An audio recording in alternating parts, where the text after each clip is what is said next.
you, dude? What's up, my man? I'm doing fine enough. How are you? I'm so good. It's so good. Yeah. Heck yeah. It's been okay. So I know that every time you've said before that like you're not the best person to be doing a podcast with or whatever because you like don't do anything or have nothing to talk about. Just so I don't forget, I keep like a little list of like whenever I think of something that I'd like to talk about, I just throw it in a little list. Yeah. And when was the last time we recorded? Like the beginning of October? Like 2 months ago? Yeah, it was a long time ago.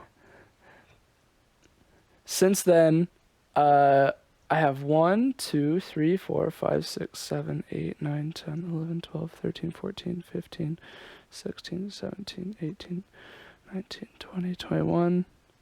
I've got like 20 topics. Not that I'm going to talk about 20 topics right now. I'm just saying that like I have way too freaking many things to talk about. That's impossible. That's impossible. What's impossible? That I have 20 impossible. things or that it's too many? That is too many. Though a couple of them are like some of them are like outdated in the way that like I haven't thought about them in 2 months. And so I probably wouldn't have a lot to say about them anymore. And some of them are outdated because they're like redundant. Like I have one of the things I wrote down was like, talk about my new album I'm working on. And then further down is talk about the album I just released, like Yeah. Finished a whole album since we last. I mean, you could talk about both. I could talk about both. You remember like episode 1 of this silly podcast when it was like, yeah, this might be like a podcast about creative projects and creative endeavors and stuff. And then we never really brought it up ever again. Hello, can you hear me? Yes, I can hear you. Can you hear me? Yeah, I can hear you. Could you not hear me a second ago? No, I could hear you a second ago. Could you hear me a second ago? Yes. Okay. Let's try this episode again. What? No, we keep this all in. Are you kidding me? No. This is comedy gold. I'm gonna come in. That's gonna be the start right there. As the talent on this podcast, I demand that you keep this in. Aren't I also the talent on this podcast? Well, yes, but I'm also the talent on this podcast. Okay, so we each have 50-50 say. So we need a tiebreaker. Well, it's more like 60-40. Who's the 60? I am. Okay, that's fair. Because my name comes second alphabetically. Your name does come first. People say your name before mine. Because it's Rajtat. So it is Raj. Yeah. It's not Jartat. That just sounds dumb. That's not true. We could call it Jartat if you want. And then we could get like jar tattoos because it's Jartat. Do you wanna? No, let's get tattoos where one of them, they're each like two halves of a broken heart. I get Raj and you get Tat. Yeah, and then we hold our elbows together and they like line up and make one heart that says Raj Tat. But it's like we hold our elbows together, but the tattoos aren't on our elbows; they're on like our feet or something, like our knuckles. So we're just like, we use the elbows to line up, and then that could make sure that the feet are like perfectly aligned. Yes. We get like 6 tattoos, but only one of them is like the actual tattoo. The other 5 are like for positioning. They're like references. Yes. Anyway, how are you, dude? How's your 2 months been? We already said all this. But not really. We're keeping it all in, Jason. I forgot what we were talking about the first time around. Wow. So whenever I talk, you just don't pay attention. All right, okay, I see how it is. Rude. I pay attention. I just don't remember things more than 30 seconds ago. Yeah, okay. I totally believe you. So I'm just kidding. I do actually believe you. Oh, I remember what I was saying. I was talking about how episode 1 of this podcast was like we would like the idea was maybe that it would, at least I don't know if that was the original idea, but episode 1 we talked a lot about like creative projects and creative works and stuff, and a couple of times since then, of course, we have as well. But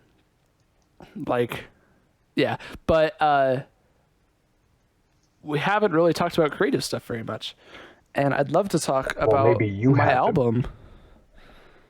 Okay. Sorry, I'll stop. Tell me about your album. I released an album. It's so cool. I'm really proud of it. It's very good. It's a very good album. Go check them out on Spotify. Did you put it on Spotify yet? It's not on Spotify yet, but by the time this it will be. podcast goes up, it probably will be. Yeah. But yeah, I made an album and I'm really proud of it. Yeah. Good. You should be. I hope that was as threatening as it sounded. No, yeah. I'm very proud of it. Yeah. I did a lot more with my voice this time. Yeah. My last album, Hive Mind, was like the first time I'd ever published any music with my own singing on it. And this time I did more singing, and I feel like I was more comfortable and better at it, and that was good. That was good for me. Yeah, got a little bit of experience under the hood. Got a little bit like of the confidence got an 8-stroke booster. engine. Yeah, some NOS. So that's not even a real engine. An 8-cylinder, not 8-stroke. Okay, cool. I was like, that doesn't exist. But I mean, if you made one, show me and I'll make tons of money off of it. Because everybody knows the more strokes is the more better. I mean, based on the data that I'm aware of, that's kind of true. Because a 4-stroke engine is more efficient than a 2-stroke engine. But is better than a 1-stroke engine. I don't even know what you would do with an extra engine, 4 strokes. That's that's a lot of hospital time, dude. You spend those 4 strokes it's just 4 more. Like the one part of the phase that's like injecting fuel. I don't know all the 4 strokes of an engine, but you inject the fuel and then you combust it and then you get some motion out of that. You just have 4 more steps of injecting fuel. Just so much. Just get all the fuel in there so that it really goes boom. Lots of force. Go real fast.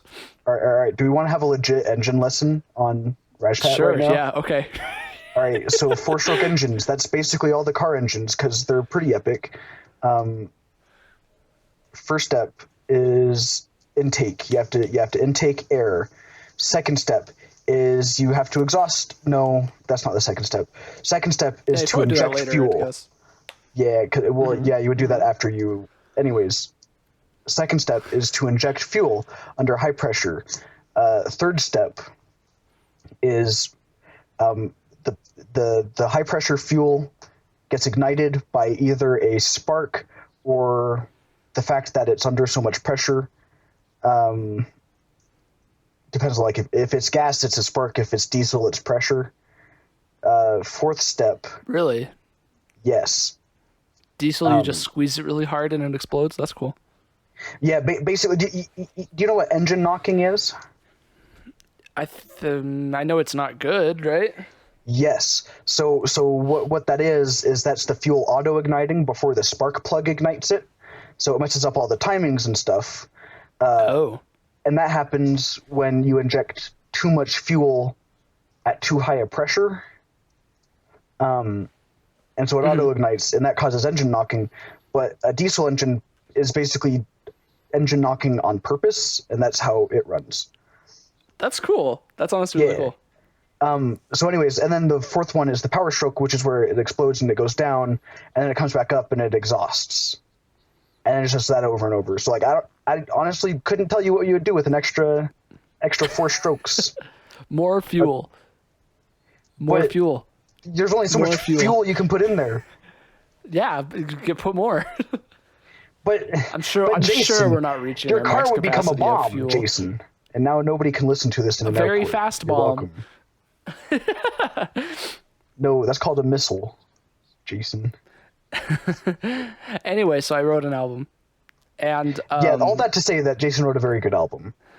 I wanted to record. I I wish we could have recorded this podcast like a week or two ago when I was neck deep in working on it and finishing it, because now a really interesting thing happened. My typical music process is I write songs when I feel like it and it's fun, and I just sort of just make music. And if I finish a song and I release like a single or something, I just put it on YouTube and call it a single. And then I play lots of video games and don't think about music. And then I write another song or two, and then I play lots of video games and stuff and don't think about music.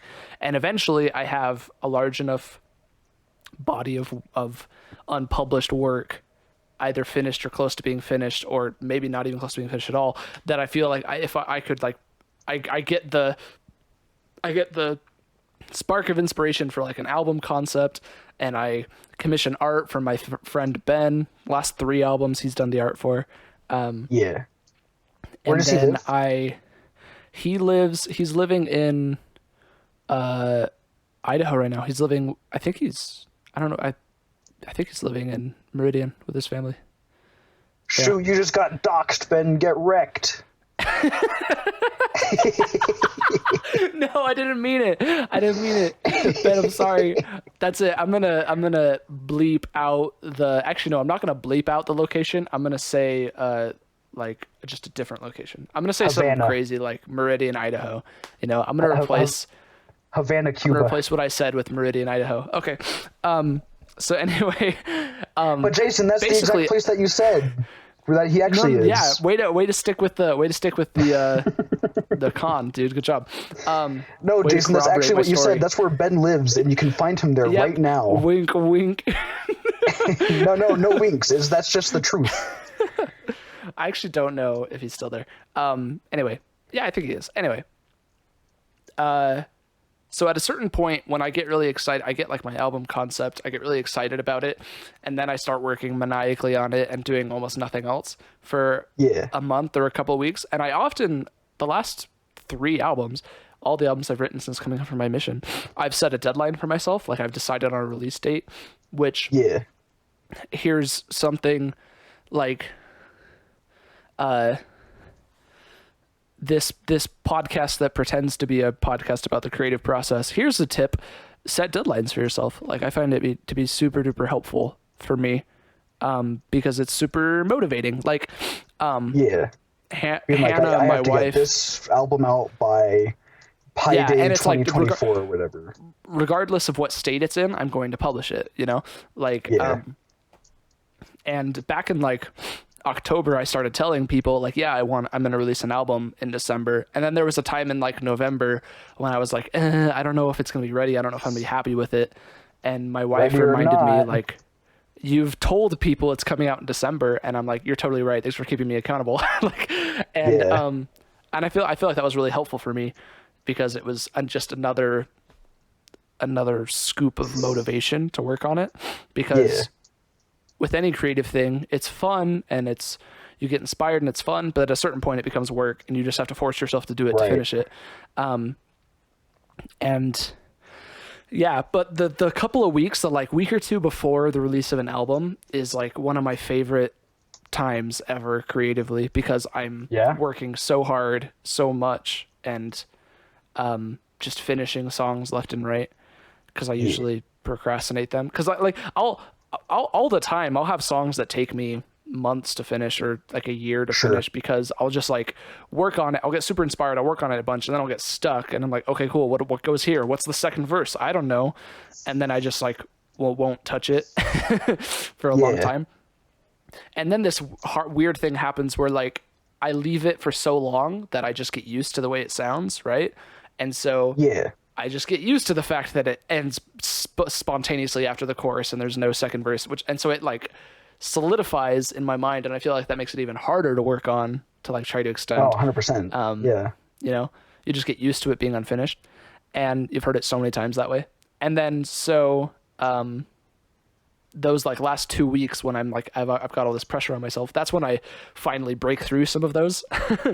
And to be honest, I finish a song, I like those kinds of songs. When I finish them, I'm not always super proud of how it turned out. I'm like, okay, cool, it just has to be something, you know.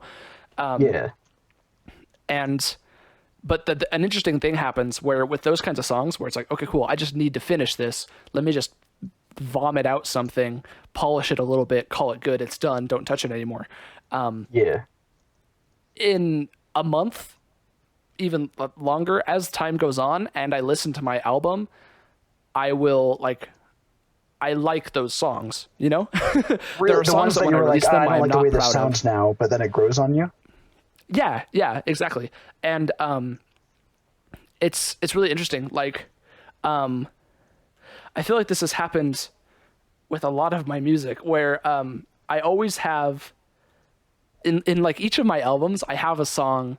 Basically, all of my albums, I have like the song that I finished the night before the album came out, because it Yeah. was like that was like the hardest one to finish, and I just had to finish it, had to get something out, and then now when I listen back, A, they don't stand out. I feel like I don't think that they sound worse, you know, and B, I like how they sound now. You know, I have nostalgia for the fact that they were written under such a crunch, and I like them. Yeah. You know, I think it's interesting. So for this album, that was Love Bomb. The like, I was about to say super cringy rap song, but there's actually like 2 or 3 of those anyway. Yeah. Nothing but- wrong with that. No, I'll actually have something to say about writing cringe stuff in a second. But Love Bomb is a song that I started ages ago, like last summer, year and a half ago. I had this idea, Yeah. and it did not progress. It literally did not change until like the night before the album came out when I finished it. Like, and I Yeah. actually fleshed out a bunch of it, you know? So I knew for a while there, I really didn't know if it was going to be on the album. Like I put out Yeah. Violet Era, the first song. I put it out as like a teaser on YouTube, and in the description I wrote track 1 of 15, and I was like, you know, I can always go back and change that to 1 of 14. Like Love Bomb doesn't have to be on this album. Yeah. But I really wanted to finish it, even though I think it's kind of good job cringy. sticking And to I was, deadlines on that one. Yeah. yeah. I really wanted to finish it, even though it's kind of cringy, and I was like honestly kind of embarrassed about it. But I knew sure. that if I didn't force myself to finish it and get it ready for Argo, I would never publish it. I would never finish it, you know? Yeah. And so I had to do it, and I did it. And I'm honestly really proud of how it turned out. Heck yeah. That's one of the ones that I haven't listened to yet. Oh yeah? I haven't had a chance to listen to the whole album. Well, I hope you like it. I did some But I did some absolutely fun am gonna stuff. like it. I did some fun stuff with Love Bomb. I just put like a lot of really weird sounds in it, which is a lot of fun. There's like Yeah, some I've listened to a squeals few and songs on the electronic album, squeals. just not all. Well, do you have any thoughts? I'm gonna put you on the spot. Yeah, what have you listened to? What do you think? I you like? listened to like the first 4 because the link you sent me was to the whole album, so I don't actually know what any of them were called. But I thought I don't know. I thought they sounded very nice. I was also programming like while I was listening to them. So Yo, that's what it's I'll for. be honest, That's what my it's for. thoughts aren't going to be It's background music. Yeah. So I don't have any like super deep or meaningful thoughts on it. Other than That's that, fine. I thought I'll it was just keep good, sharing so. my thoughts because I have way too many thoughts about it. So in the I mean, you are the artist, so it makes sense. yeah, but just having a deadline for yourself, having a deadline and like telling other people when it's going to come out to force myself to finish it. I've heard this quote. This is a quote that I've seen in several places. I have no idea who to attribute it to, but it's probably like an NBA player or something. But the quote all is the best quotes are. the quote is pressure is a privilege, which is like super duper meaningful to me for this reason, because it's like you get it like all the jobs, all the positions, especially creatively, if you are in a position where you are under pressure because you have to deliver something, that's a privilege. A lot of people don't have that opportunity. Most people who try to make art are under no pressure to do so. They're just trying to do it because they want to. If you've reached a point where, you know, it's your job, or you have a large audience that you're trying to deliver to, that you have pressure from, like, that's hard. It's stressful, but like, don't forget how much of a privilege that is. You know, there's how there are so few people who have that opportunity to be in a position to be under pressure to deliver creatively. And so my solution to that is to produce it artificially. Artificially meaning like, meaning set a deadline and tell people that it'll be out, so that I have like other people's expectations. Yeah, you have something to live up to. Yeah. I guess that's the wrong phrase, but I mean, sort of. I'll be the first to admit that I think I maybe could call myself kind of shallow about my creative stuff, in that I make music for myself, but I release albums. I mean, I would say that you're probably like the other most shallow person I know, so I think I would say that's accurate. Thank you. You're welcome. I freaking live for praise. Like, who doesn't live for praise? Okay, maybe that's a bad way to say honestly, it. Cats, I guess, probably. They don't really I feel care. like that's the kind of soundbite that's going to get taken out of context. Maybe actually no, in context. That's the kind of soundbite that's going to be taken in like 10 years to prove that I'm like a narcissist or something. Like, oh my gosh, look what he said. This isn't normal. People don't normally live for praise. Anyway, all I'm saying is that I really like it when people compliment me. Like, yeah. And specifically, it is motivating.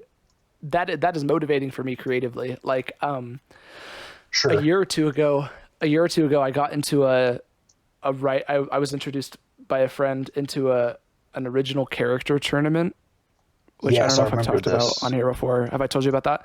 And you've told me about it. I don't know if you talked about it on here though. Well, it was a writing group, right? Where it was an original character tournament. So all these artists, all these authors, there were like 20 of us. It was just like this Discord group that I got into. No, not Sonic OCs, but close. Anyway, it was like make a character, and then it's in a tournament format where you are paired with another writer. Write your two characters. Like the guy who was running the tournament had provided this really incredible like setting and explanation for why all these characters were in the same place. Yeah. Really, really cool stuff. A lot of stuff to use and build off of. And then it was like, okay, cool. You and this author are competing against each other, basically. Write your two characters meeting and fighting. Write who wins, right? Both you and the other author write this same thing. You can do whatever you want with it, but you're both writing about your two characters. And then the judges decide which of you did better. And you get points, you know? And I wrote more, like just straight words, straight pages. I wrote more creative fiction as a part of that group in the span of like 6 months than I've ever written combined in the rest of my life, because I was because everything I wrote received instant feedback and praise. And I invented this I had this character that I liked, and I got to see other people grow to like them, and I got to see other people write about my character, which was really, really satisfying and really interesting. And it was just this very, very positive group where everyone was just constantly praising each other and occasionally offering like constructive criticism, but really not really. It was just like, wow, it's so cool that you wrote anything at all, you know? And and I never would have written so much if not for the fact that I knew that I had a small audience and they would be happy about it and they would tell me it was good. And I think that does make me shallow, but it was immensely motivating. And I think it's okay because it led me to produce a heap of art that I wouldn't have otherwise, you know? Anyway, so music is similar. I wanted to get the album out on time, and that gave me pressure because I wanted to be able to send a YouTube link to my new album to all of my friends and be like, hey, listen to this. And they'd be like, wow, this is so cool. And I'll be like, yes. No, I mean, honestly, I you know, frankly, I get that, because it's like, if nobody's going to see this piece of art, you know, what's the point? Because it's like, you could just make it for yourself, but to a certain point, it's like, well, I could just like, I don't know, just picking something out of, you know, totally random, no relation to anything at all. I could just sit around and play Risk of Rain Returns for, 14 hours a day. Uh-huh. Instead of putting all this hard work into something that nobody's really going to care about, I could just, only have the tunes to bop to myself. Draw feel? It's true. Yeah, and I feel like it's like two different parts of the music process for me. Because when I'm making music and writing music, I'm doing it for the love of it, totally. But when I'm publishing music, I'm motivated by money. Oh, I got a YouTube comment and this song got 50 views, and that makes me feel cool that people like my music, Yeah. Yeah. No, I get that. Yeah. I was going to say something, but I can't remember what I was going to say. Hence, I'm really bad to do a podcast with. It's all good. You're a wonderful sounding board for this stuff. It's super fun to talk to. Yes. It's because I'm epic. So you've only listened to the first 4 songs, so you haven't gotten to this yet, but have you like seen the track list? Have you seen how one of the songs has a name that's not like the others? I have not. So track 10 is called Hot Speed Stacking Girl Approved Track Free in all caps with exclamation marks. And clickbait.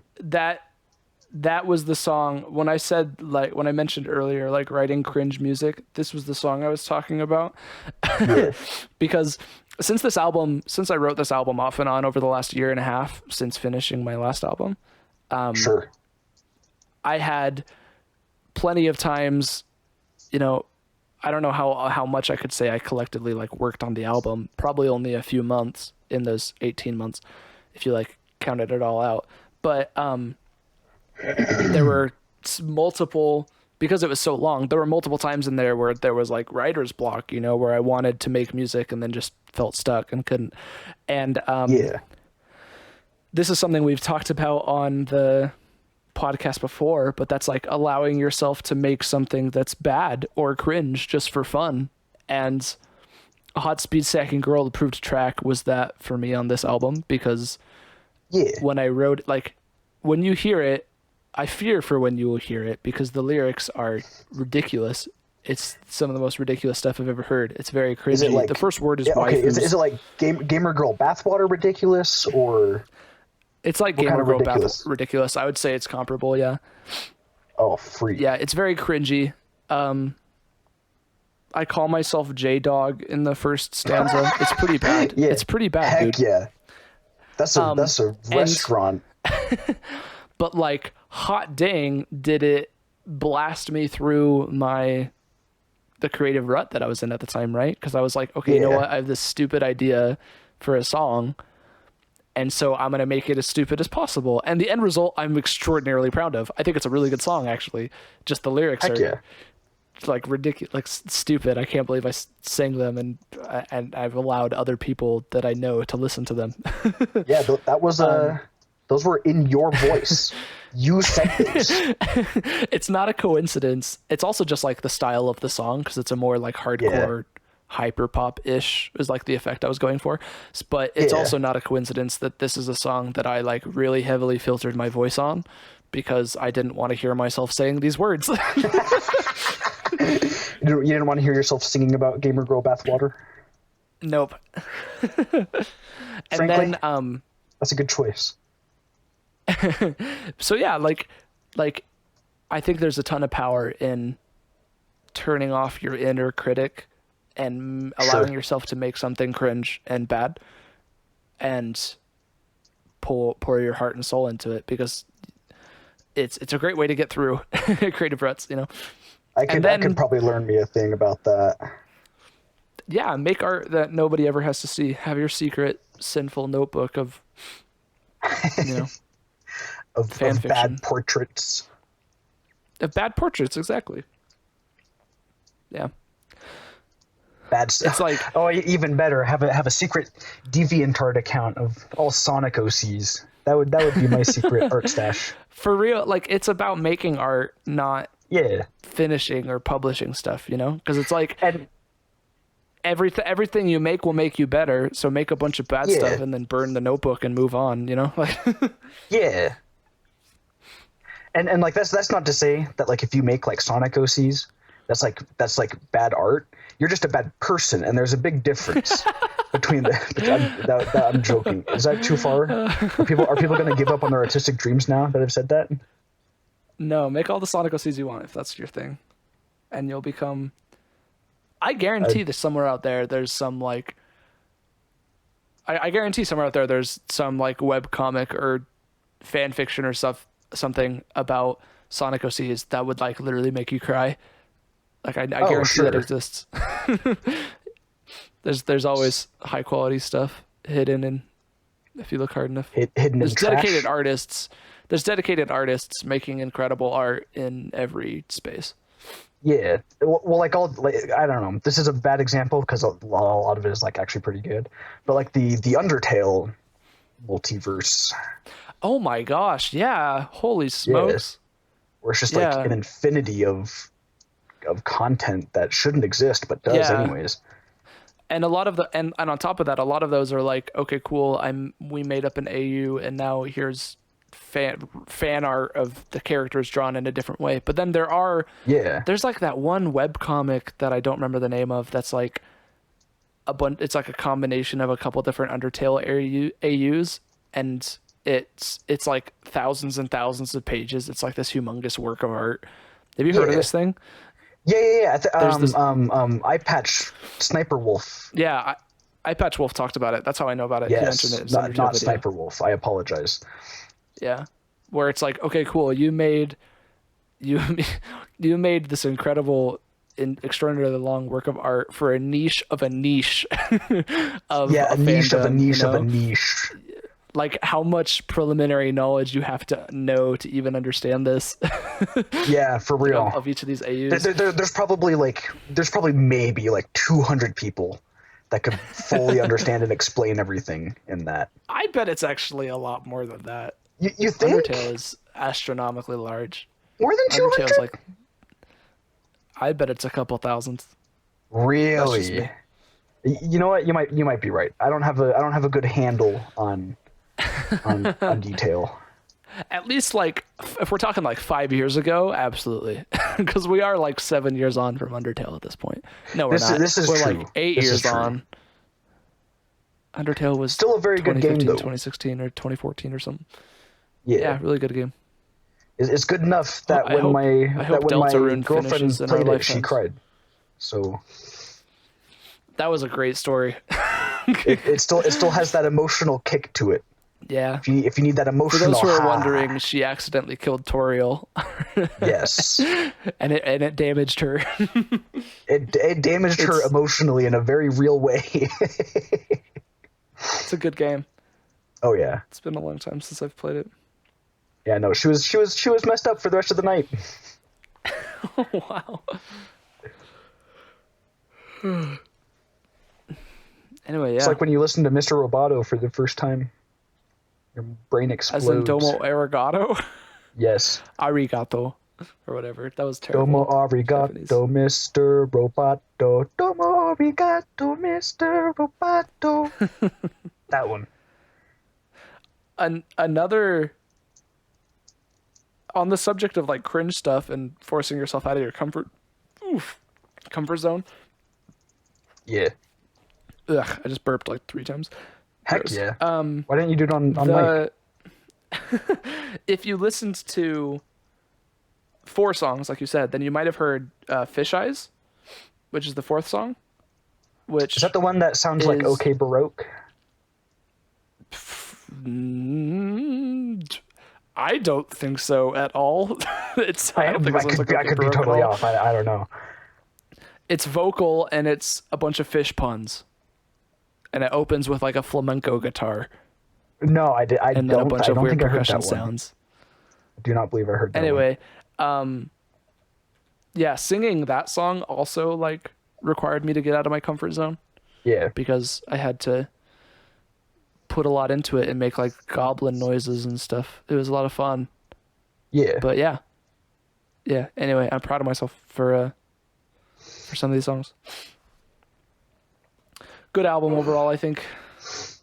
I would say so. From what I listened to. But pride's a sin, so you know.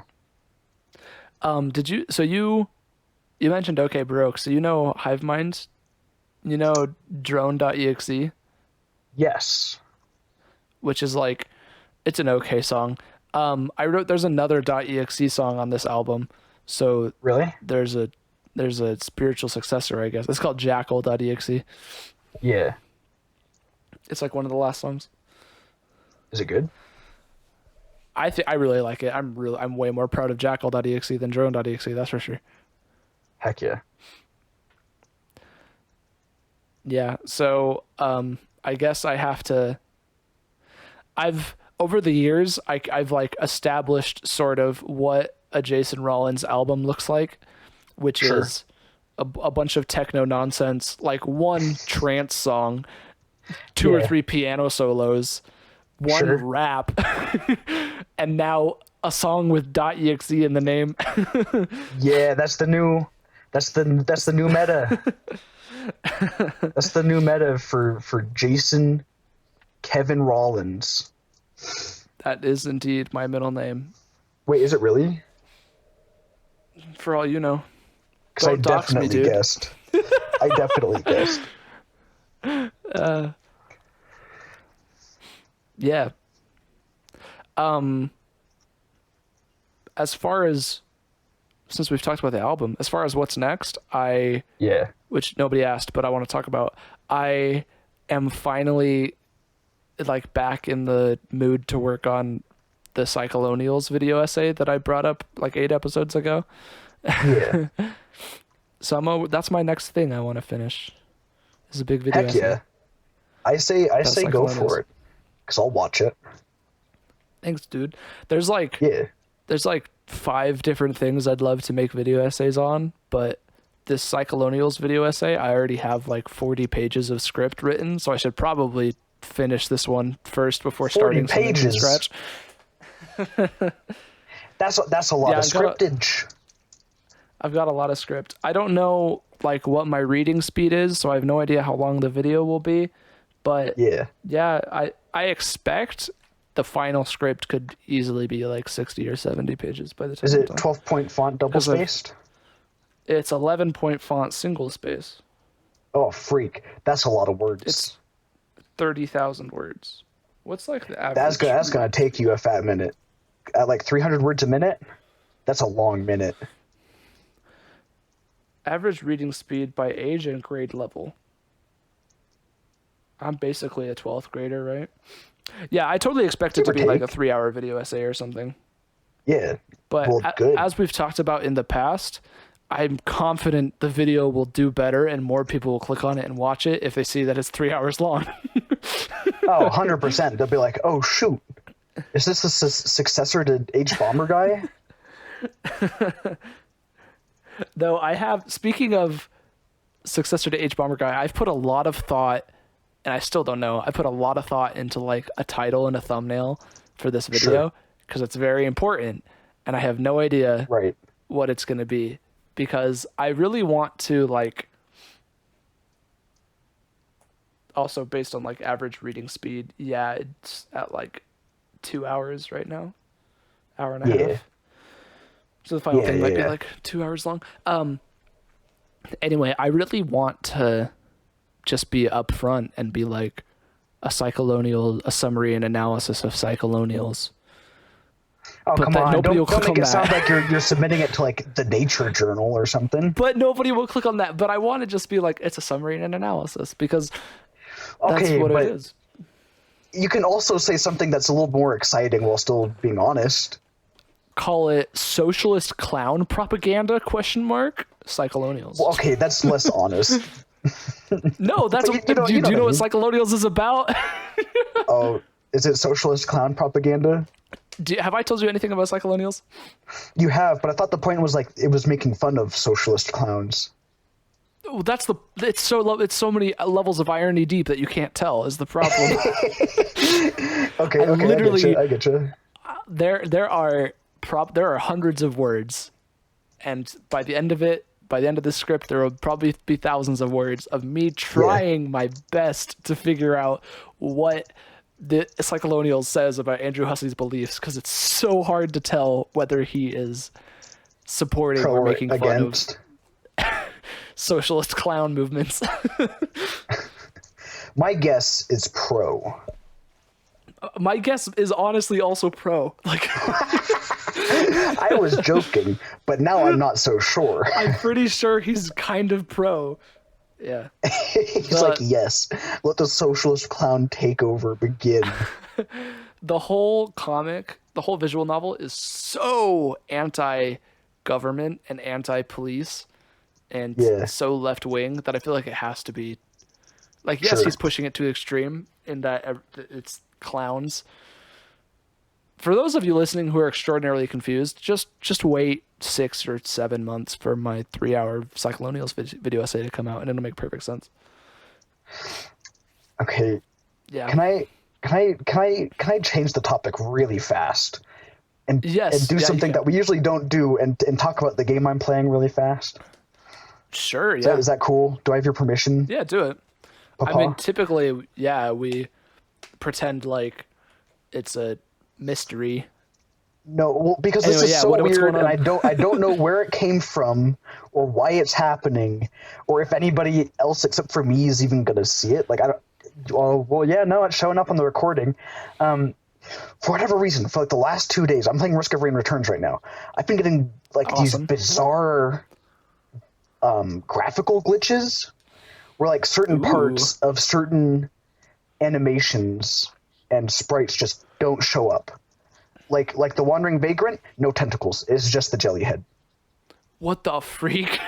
or like Shrine of the Mountain, there's no blue outline. It's just the weird hand. Or rockets that you shoot out, like, you know, like with the bundle of fireworks. The bundle of fireworks. Yeah. They just look like these weird brownish reddish orbs flying around. Well, I guess multicolored, according to the ones I just sent out. It's bizarre. I was playing Risk of Rain Returns last night, and also for a lot of the last 2 weeks, and I haven't seen anything like what you're describing. I've never seen any glitches. I don't know what it is. You'll see it when you edit this. You'll be like, what the freak? That is really weird. Because like the Mushmen, you know how they shoot out the weird clouds of poison gas? Yeah. It's just a faint purple outline, no gas. Huh. Yeah, it's really I think weird. Your computer box is broken. My computer box? Yeah, I think your computer box is broken, dude. What does that even mean? Your computer box needs words. Computer box. Is this like a computer engineering term I don't know? I don't understand. Yeah, it's a very technical term. Oh, okay. I'm just kidding. Computer box just means my computer, right? Yo, speaking of computer problems, you know how I went through like the pit of Tartarus to get my computer repaired a month or two ago? Yeah. You made a deal with Satan himself. Yeah, it was awful. It took so long to get the laptop back. It's having problems charging again, which makes me really sad. Yeah, I remember you told me that the other day. And they told me when I gave it to the repair place, because I was getting the screen fixed and replaced. I told them that I also had problems with the charging port, and they confirmed that there was problems with it, but they didn't replace like the DC charging port because it's like directly plugged to the motherboard, and it would require replacing a bunch more stuff or something, or it would just take longer to get that part. I don't know. After it could be a riskier repair, maybe 2 straight months that it took, after the 2 straight months that it took them just to fix the screen, I didn't want to give it back to them to fix the DC port, which is fair. Anyway, I'm having like it's getting fiddly again, which makes me worried that, you know, in a month it'll just won't charge anymore, and then I'll have to hand it back to Satan to repair. Satan the repair guy. Yeah, I mean, I'll take my business elsewhere, so hopefully it won't be that Satan, but you know. Yeah. Maybe you could look up tutorials online, maybe? Maybe, I don't know. I think it's like I said, I think it's like soldered to the motherboard. Well, you just rip it off. Yeah, just put a new one on. It's true. Yeah. Yeah, I literally have like 3 different laptop chargers on my desk and none of them work. Back when I was having problems, well, no, they work. I mean, one of them works because it's the one I always use. Back when I was having problems, I bought new chargers like 2 times because that was a lot cheaper than trying to get my laptop repaired. Sure. Anyway, yeah. Psycholonials script. To motivate myself to finish it, because the way that I was writing the script is I played through the whole visual novel and like just wrote down some notes and thoughts, and then I went back through the footage, and using the footage I wrote my script, like some more detailed stuff. And the visual novel is 9 chapters, and I got through chapter 7. I wrote the script all the way through chapter 7. Yeah. And then that was like when I ran out of steam, or I stopped for a while and worked on music more. And it's been hard because chapters 8 and 9, it's the end of the story. So like chapter 9 is the longest chapter. Like the footage just for that chapter is like an hour long. So it's going to be a lot of work to script it. And honestly, it's been like that's been like a deterrent, is it's like, oh man, like I still like, okay, yeah, I can work on it, but there's still so much more. Kind of discouraging. Right. But anyway, today to like try to, because I've been feeling the last couple of days like, okay, cool, let's start working on this again. To get myself back into it, I was just reading like the beginning of my script. I read like the first 5 or 10 pages this morning, and I gotta say, I'm like really proud of what I wrote 9 months ago, because I think some of it's really good. So that was cool. I think there's some clever, funny stuff in there. Heck yeah. Yeah, no, you should be proud. We have to we can only end the podcast if you say a one-liner. So say a one-liner, Ryan, do it. Frick. I'll wait. All right, no, hang on. I'm gonna come up with a good one. It's gonna be really good. You might just be waiting for a couple of minutes here. It's okay. I'll edit out the silence. I'll also edit out the part where you're like, "Can we end the podcast, my lord?" Because I don't think anybody wants to listen to a podcast where at the end the hosts are like, "This sucks. We're done. We should stop." Yeah. Why not? Why not? Give me one more good reason at least. Because you already gave a pretty good reason. Oh my gosh. But I want to be difficult. Oh, my aching tentacles. That could be the one-liner. Oh, my aching testicles. No. That's not what I said.